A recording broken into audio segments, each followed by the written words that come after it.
नमस्कार, आप देख रहे हैं ग्लोब न्यूज झारखंड। मैं नंदिता आपके साथ। आइए नजर डालते हैं आज के समाचारों पर। जमशेदपुर के सांची थाना अंतर्गत गरमनाला, जहां पुलिस की चौकसी होती है, वहां से कुछ दूरी पर पार्क के किनारे झाड़ी में मानवता संचार करने वाली मामला सामने आई है।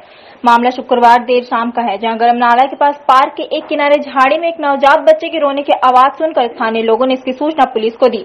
वहीं मौके पर पहुंची पुलिस बच्चे को आकर कब्जे में लेकर एमजीएम अस्पताल लेकर पहुंची, जहां उसकी जांच हो रही है।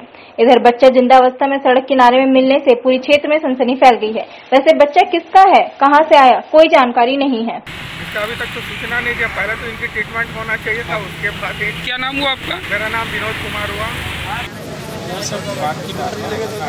इलाज के लिए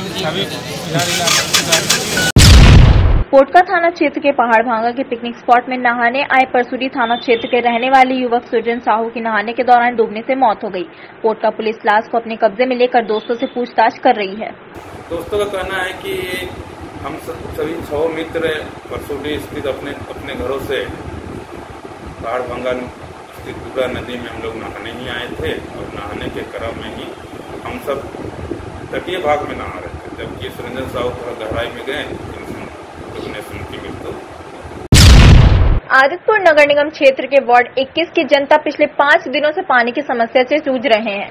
वैसे पिछले एक पखवाड़े से आदितपुर बस्ती सी रोड के लोग जर्जर हो चुके हैं, पाइपलाइन के लीकेज से परेशान हैं।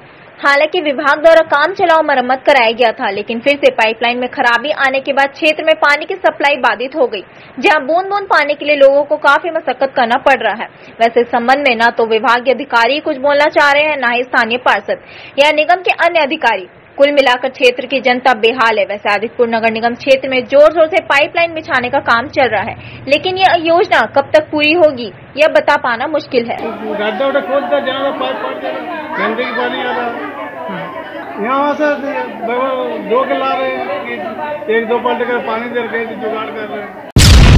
केंद्र सरकार की नीतियों के खिलाफ देश भर में आवाज मुखर होने लगे हैं, जहां जनता कोरोना के खौफ को भूल सड़कों पर उतरने को विवश हो गई है। आलम यह है कि खुद पंडित दीनदयाल उपाध्याय की 104वीं जयंती के मौके पर प्रधानमंत्री नरेंद्र मोदी अपने कार्यकर्ताओं को किए गए संबोधन के माध्यम से केंद्र सरकार की नीतियों को स्पष्ट करना पड़ा। बावजूद इसके जनता को केंद्र की नीतियों पर भरोसा नहीं रहा। इधर शनिवार को पूर्वी सिंहभूम जिला मुख्यालय के समक्ष अलग अलग संगठनों एवं सामाजिक कार्यकर्ताओं ने विरोध प्रदर्शन करते हुए केंद्र सरकार से जीएसटी से लेकर श्रम कानून में संशोधन, कृषि बिल से लेकर शिक्षा नीति में किए गए बदलाव को वापस ले जाने की मांग करते हुए राष्ट्रपति के नाम में ज्ञापन सौंपा। राज्य के और संघवाद के अवधारणा के विपरीत जो जीएसटी को लाया गया है, और जीएसटी का स्टेट का जो प्रोपोर्शन है उसको नहीं दिया जा रहा है, इसके खिलाफ निजीकरण, कोयला ब्लॉक और तमाम खदानों का निजीकरण के चलते देश का जल, जंगल, जमीन को जो सौंप देने का बात है, इन तमाम बातों को लेकर के आज जमशेदपुर का तमाम जनतंत्र प्रेमी, जनवादी और फेडरेशन जो संघवाद में विश्वास रखते हैं, तमाम लोग एकजुट होकर महामहिम राष्ट्रपति के पास मांग पत्र पेश करें। चांडिल की ओर से मालवाहक ऑटो में सब्जी लोड कर एक महिला और पुरुष आ रहे थे। इस बीच तेज रफ्तार टेलर ने चिलगू महेश होटल के पास ऑटो को पीछे से जबरदस्त ठोकर मार दी, जिससे ऑटो अनियंत्रित होकर दुर्घटनाग्रस्त हो गया और इस ऑटो में सवार एक महिला की मौत हो गई, जबकि ऑटो चला रहे व्यक्ति गंभीर रूप से घायल हो गए। इधर ऑटो को पीछे से ठोकर मारने के बाद ट्रेलर का चालक गाड़ी लेकर फरार हो गए। बाद में स्थानीय लोगों द्वारा चांडिल थाना के पेट्रोलिंग गाड़ी को दुर्घटना की सूचना दी गई और मौके पर पहुंची पुलिस गश्ती दल द्वारा दोनों महिला एवं पुरुष को बेहतर इलाज के लिए एमजीएम अस्पताल में भर्ती कराया है। इस गाड़ी में तो एक ही व्यक्ति और लेडीज और एक जेंट्स दिखाई पड़ा। 2 व्यक्ति दोनों घायल? हाँ, दोनों घायल है। दोनों को हॉस्पिटल एमजीएम ले जा रहे हैं। कृषि विधेयक को लेकर सांसद से सड़क तक संग्राम मचा हुआ है, जहां इस बिल को पास किए जाने के बाद विपक्षियों ने हंगामा करना शुरू कर दिया। शनिवार को बिष्टुपुर के तिलक पुस्तकालय में झारखंड सरकार के स्वास्थ्य मंत्री बन्ना गुप्ता ने प्रेस कॉन्फ्रेंस कर ऐलान कर दिया कि जब तक कृषि बिल वापस नहीं होगा, कांग्रेस पार्टी और विपक्ष के सभी पार्टियों मिलकर विरोध करती रहेगी। कि जो उन्होंने पूर्व में जो घोषणाएं की थी कि नोटबंदी के बाद जो है भ्रष्टाचार खत्म हो जाएगा और जो है कि सारा काला धन वापस आ जाएगा, तो उसमें सरकार कहाँ तक पहुँची है? बता दें कि जो 15 लाख रुपया देना था वहाँ तक कहाँ तक पहुँची है? कहाँ स्विस बैंक से पैसा लाने की 100 दिन में बात हो रही थी, वो वहाँ कहाँ तक पहुँची है? तो मोदी जी के वादे का क्या है? रात कुछ बोलते हैं, सुबह कुछ बोलते हैं। भारत बंद था, उसका हम लोगों ने नैतिक समर्थन किया था और हमारा जो पार्टी केंद्रीय नेतृत्व से जो गाइडलाइन आया है, हम लोगों का आज 26 तारीख है, आज 26 से हम लोगों का शुरू हुआ है स्पीकअप फार्मर। उसके बाद में 28 को हमारा धरना का 28 को कार्यक्रम है, 2 तारीख को हमारा मार्च है 2 अक्टूबर के ये पर। कपाली नगर परिषद क्षेत्र अंतर्गत डांगरडीह में मोहम्मद अरमान के दखल की जमीन पर मोहम्मद अख्तर एवं अन्य द्वारा जबरन कब्जा और निर्माण किए जाने का मामला सामने आया है। इधर जमीन मालिक मोहम्मद अरमान द्वारा वर्ष 2014 में उत्तम दास से जमीन को खरीदा गया था। इसके बाद यह जमीन मोहम्मद अरमान के दखल में है। इधर मोहम्मद अख्तर एवं अन्य लोगों द्वारा जबरन जमीन के पास घेराबंदी और निर्माण कार्य किए जाने को लेकर जमीन मालिक मोहम्मद अरमान ने बीते दिनों चांडिल एसडीओ कार्यालय में आवेदन देकर जमीन निर्माण पर रोक लगाने के साथ साथ धारा 144 लगाने की अर्जी दी थी, जिस पर एसडीओ कार्यालय द्वारा कार्रवाई करते हुए जमीन पर धारा 144 लगा दिया गया है। बावजूद इसके सरकारी नियमों को धत्ता बताकर मोहम्मद अख्तर और अन्य लोगों द्वारा शनिवार को फिर से निर्माण कार्य शुरू किया गया, जिसे कपाली पुलिस द्वारा मौके पर पहुंचकर बंद कराया गया। जब तक आप अपने को मोटेशन नहीं करवा लेते हैं पूरा तरीके से, आप जमीन पे हाजिर नहीं हो सकते हैं, आ नहीं सकते हैं। अख्तर और अन्य को जो अख्तर दावा ठोकता है, लेकिन फिर भी ये लोग, अभी मुझे जब मालूम हुआ कि वो इनका जब काम लगा हुआ है तो हम ऑर्डर लेकर के थाना आए और थाना से सब आए तो इन लोग दूसरे पार्टी लोग आके इसमें काम कर रहे थे, उस काम को रुकवा दिया गया है। अब वो काम कर रहे हैं, उसका कोई आदेश लेके आए तो फिर काम करेंगे। जमशेदपुर में इलेक्ट्रॉनिक उत्पादों के बड़े डीलरों में शुमार है नेशनल इलेक्ट्रॉनिक। इसके झारखंड के अलग अलग शहरों में आउटलेट भी है, जहां नेशनल इलेक्ट्रॉनिक अपने ग्राहकों को सभी ब्रांडों पर आकर्षक छूट और बेहतर लाभ के साथ उत्कृष्ट सेवा उपलब्ध भी कराने का दावा करती है। लेकिन नेशनल इलेक्ट्रॉनिक के दावों की उस वक्त पोल खुल गई जब इसके मानगो स्थित आउटलेट पर एक ग्राहक उस वक्त हंगामा करने लगे, जब उन्हें यह पता लगा कि हैवेल्स कंपनी का जो पंखा वह नेशनल इलेक्ट्रॉनिक से 3570 रुपए में छूट के बाद खरीद कर ले गया। दूसरे दुकान में से हैवेल्स कंपनी का सेम पंखा बगैर छूट के 2651 रुपए में मिल रहा है। यानी छूट देने के बाद भी दूसरे डीलर से 851 रुपए का चूना नेशनल इलेक्ट्रॉनिक में ग्राहक को लगाया गया। वैसे भेद खुलते ही ग्राहक नेशनल इलेक्ट्रॉनिक पहुंचकर दुकान के मैनेजर को खूब खरी खोटी सुनाते हुए पंखे वापस करने की बात करने लगे, जिस पर दुकान के मैनेजर ने यह कहते हुए पंखा वापस लेने से इनकार कर दिया कि दुकान मेरी है, मैं चाहे इसे 1 रुपए में बेचूं या 100 रुपए में।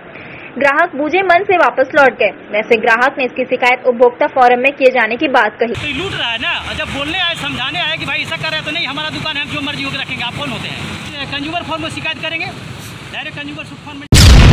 विगत दिनों शिक्षा नियोजन नीति को उच्च न्यायालय द्वारा रद्द किए गए फैसले के बाद बड़ी संख्या में शिक्षक बेरोजगार हो गए हैं और अपने नौकरी को वापस पाने के लिए इनके द्वारा लगातार जनप्रतिनिधियों से मुलाकात कर रही है। वैसे शनिवार को जिले के शिक्षकों ने एक बार जमशेदपुर पूर्वी के विधायक सरजू राय से मुलाकात की और उनसे अपनी गुहार सरकार तक पहुंचाने की मांग की। इन्होंने कहा कि सरकार हमारे साथ है और वो दया याचिका के लिए कोशिश करेगी ताकि हम लोग अभी फिलहाल नौकरी से नहीं हटाया जाए और जो लोग ऑलरेडी रिक्रूट हो चुके हैं, जो रोजगार में आ चुके हैं, उनकी रोजगारी निरस्त ना की जाए। तो मैंने बात किया इस बारे में और सरकार जा रही है सुप्रीम कोर्ट।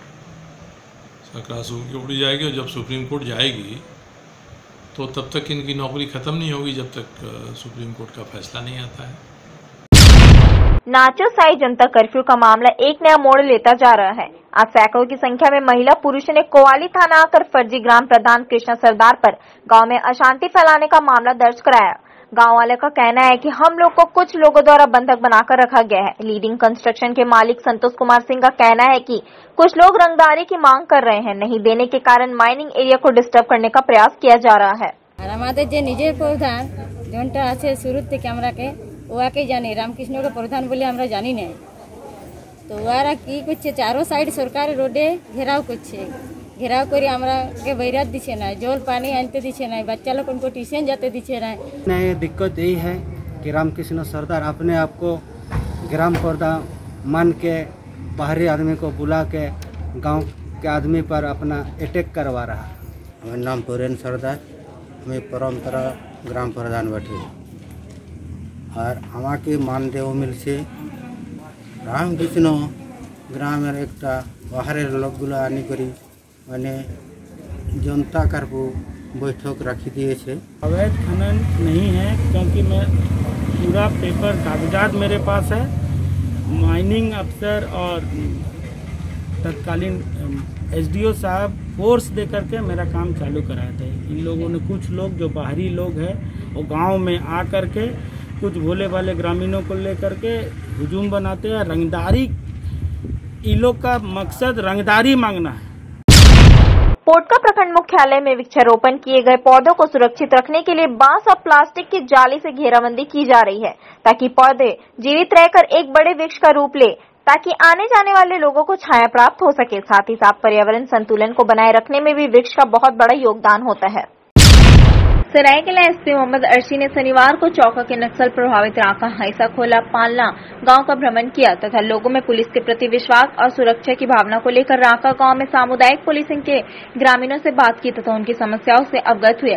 एसपी ने बच्चों के बीच पाठ्य सामग्री तथा युवाओं के बीच खेल सामग्री का वितरण किया। उन्होंने ग्रामीणों को कोरोना एवं अन्य बीमारियों के प्रति जागरूक किया। इत्यादि गाँवों में घूमते हुए बताया। रंका के एक टोला में हम लोगों ने कम्युनिटी पुलिसिंग का भी प्रोग्राम किया, जहाँ पे गाँव के लोगों के बीच अवेयरनेस फैलाई और गांव के लोगों को उनकी समस्या जानी। और कम्युनिटी पुलिस के तहत गांव के जो युवा थे उनके बीच फुटबॉल, टी शर्ट का वितरण, गांव के जो बच्चे थे उनको पढ़ने लिखने की सामग्री इत्यादि का हम लोगों ने वितरण भी किया। आज सुल्तान अहमद के मखदूमपुर आवासीय कार्यालय का उद्घाटन एवं नए लोगों को पार्टी में सदस्य बनाया गया, जिसमें मुख्य अतिथि स्वास्थ्य मंत्री श्री बन्ना गुप्ता जी उपस्थित थे एवं जिला अध्यक्ष के द्वारा फीता काट कर कार्यालय का उद्घाटन किया गया। काफी संख्या में लोगों ने कांग्रेस की सदस्यता ग्रहण की। भारत की संस्कृति है कि हम मेल जोल की संस्कृति में पले बड़े हैं, लेकिन ठीक इसके उलट जो है कोरोना का ऐसी बीमारी आई है कि जो मेल जोल से ही दूर कर रही है। तो मेल जोल से जब दूर कर रही है तो उसी बीमारी को मद्देनजर रखते हुए कोई भी कार्यक्रम जो है कोई भी राजनीतिक पार्टी कर रही है, और वो ये प्रयास हर पार्टी करती है कि उसका संगठन भी बना रहे, बचा रहे। कृषि बिल संशोधन के खिलाफ कांग्रेस एक बार फिर से केंद्र सरकार से दो हाथ करने सड़क पर उतरने जा रही है। वैसे सदन में बिल के खिलाफ पूरा विपक्ष केवल हंगामा ही करता रहा। जहां लोकसभा और राज्यसभा से यह बिल पास हो गया और बिल राष्ट्रपति के पास भेज दिया गया, जहां राष्ट्रपति को अंतिम फैसला लेना है। इधर सदन में बिल पास होते ही पूरा विपक्ष अब सड़क पर उतर गया है। तमाम विपक्ष कृषि बिल को किसानों के खिलाफ बताते हुए सड़कों पर आंदोलन में जुट गई है। इधर झारखंड कांग्रेस की ओर से आगामी 28 सितंबर को राजभवन मार्च किया जाएगा। इसको लेकर कांग्रेसी रणनीति बनाने में जुट गए हैं। जहां सरायकेला खरसा जिला कांग्रेस की ओर से प्रेस कॉन्फ्रेंस कर इस बिल को किसान विरोधी बताते हुए पुरजोर तरीके से विरोध किए जाने की बात कही। साथ ही इस बिल की खामियों को भी बताया गया। सरकार की कांग्रेस पार्टी ने इसको बहुत गंभीरता से लिया है। हमारे राष्ट्रीय अध्यक्षा श्रीमती सोनिया गांधी और हमारे नेता राहुल गांधी जी ने इसको बहुत गंभीरता से लिया है और पूरे देश में ये किसानों के हक और अधिकार की लड़ाई पार्टी सदन से लेकर सड़कों तक करेगी। इसी को लेकर के झारखंड में आगामी 28 सितंबर को हमारे प्रभारी श्री आरपीएन सिंह जी उसमें सम्मिलित होने आ रहे हैं। प्रदेश कांग्रेस के अध्यक्ष श्री रामेश्वर उरांव जी के नेतृत्व में।